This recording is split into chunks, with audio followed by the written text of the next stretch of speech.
많은 환자분들이 양악수술에 대한 오해를 하고 계십니다. 양악수술은 위험한 수술, 피해야 되는 수술, 이렇게 생각하고 계신 분들이 많습니다. 그런 오해를 풀기 위한 이야기를 몇 가지 해보려고 합니다.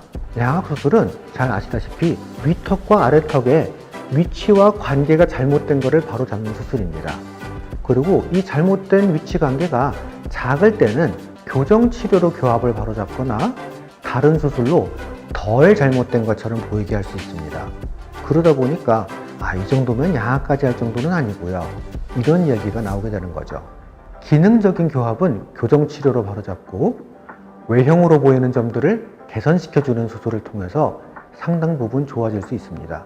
하지만 잘못된 위치 관계가 크면 오로지 양악수술로만 이 위치 관계를 바로잡을 수 있습니다. 양악수술이 꼭 필요한 수술이라는 뜻입니다.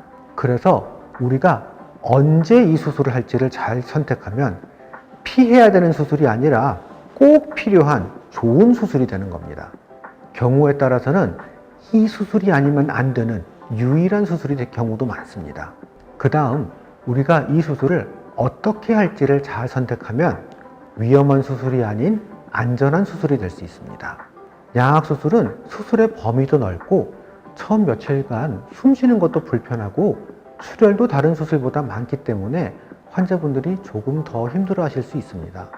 하지만 우리가 원칙을 잘 지키고 수술을 잘하면 충분히 안전할 수 있습니다. 상악수술을 어떻게 하느냐에 따라 숨쉬기 힘든 정도도 달라지고 코피가 흘러나오는 점도 달라집니다. 수술 후 첫 며칠간 숨쉬기 힘들어하는 것이 환자의 가장 힘든 점이라는 것을 생각하면 이러한 점들이 위험성을 줄이고 환자가 편안하게 잘 회복하는 데 있어서 매우 중요합니다. 하악수술도 붓는 정도나 출혈량에 따라서 호흡이 힘든 정도가 달라지게 됩니다. 이렇게 수술을 어떻게 하느냐가 수술 후 힘들고 위험한 정도와 밀접한 연관이 있습니다. 그리고 수술 후에도 그 안전을 위해서 경우에 따라서는 하루 정도 더 입원을 할 수도 있고 어떤 때는 수혈을 받는 경우도 있을 수 있습니다. 이러한 조치들은 모두 원칙에 따라서 환자를 안전하게 잘 낫게 하기 위한 조치들입니다. 이렇게 첫 번째 수술을 잘하고 두 번째 수술 후 케어와 관리를 잘하면 양악수술은 충분히 안전한 수술입니다.